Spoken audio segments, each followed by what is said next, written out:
Ahoy, it's Petra Predictions. Euro 2024 only saw one nation doing their personal best in a Euros, and that was Slovenia, progressing from the group stage, playing their first ever knockout football and playing their first ever penalty shootout. In this Euros, England denied a few nations doing their personal best, as they denied Slovakia from winning their first ever knockout game as an independent nation, and they prevented Switzerland from reaching their first ever semi-finals in a men's major tournament. Both Euros 2020 and 2016 had four nations reaching their personal best. In 2016, you had Ireland and Switzerland progressing from the group stage for the first time ever, reaching the round of 16. You had Poland reaching their first quarterfinals in the Euros, and you had Portugal famously winning their first ever title. In 2020, you had Austria reaching their first ever round of 16, progressing from the group stage in the Euros. You had Switzerland and Ukraine reaching their first quarterfinals in the Euros, and of course you had England reaching their first finals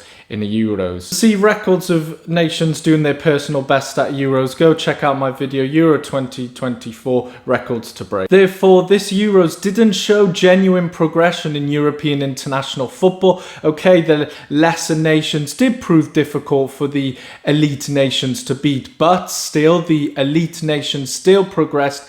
Even when they weren't playing well, they were very much failing upward. Portugal scored in their first two games in this Euros 2024. However, their next three consecutive games in the tournaments, they failed to score, yet they were still rewarded, getting into the quarterfinals and even almost reached the semi-finals. Another nation that failed upwards was France, the mighty France with such depth in their squad, who repeatedly shown inconsistency and did not play well most of the time. Yet the only goal they scored of their own before the semi-finals was a penalty against already eliminated Poland, yet they still reached the semi-finals with such inconsistency in their play. Another team in this category is Belgium. They failed to impress. They were very incoherent in their play. They were far from their best. They looked quite tired, incohesive, and they only scored in one of their four games in Euro 2024, yet they still finished second in their group with relative ease.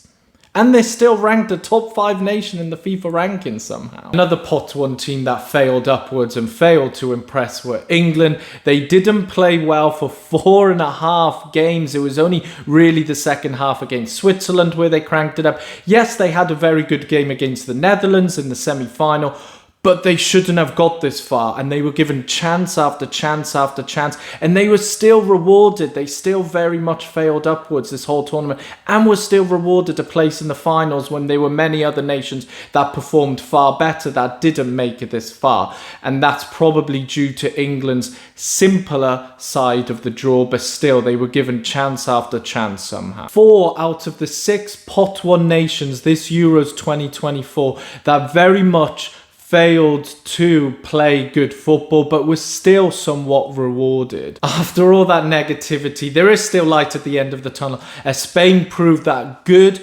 pressing, quick, attacking, good mentality type of football does win you tournaments. And even for Georgia, that applied a very much a similar approach to Spain, did show that even the lesser nations that are developing their squads can go far in tournaments too. So hopefully these kinds of nations can show that actually this progressive football is good, and hopefully will set a trend in European international football and globally international football, that this is the way forward, this is to win tournaments, and the other nations will catch on and start to copy this style of football, as football is usually copied as a fashion trend from the winners.